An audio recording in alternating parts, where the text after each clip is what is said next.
तीच एक आकाश कोसळलेली बातमी टीव्हीवर पाहायला मिळाली.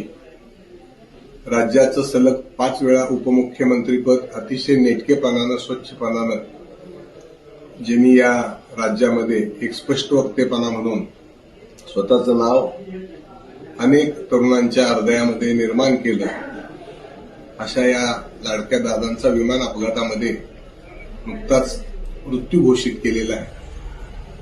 ही बातमी अतिशय मनाला, काळजाला चीर पडणारी आहे. पवार कुटुंबाचे आणि व्यक्तिगत साळुंखे पाटील कुटुंबाचे माझ्या वडिलापासूनचे गेली 50 वर्षापासूनची कौटुंबिक नाती आहेत.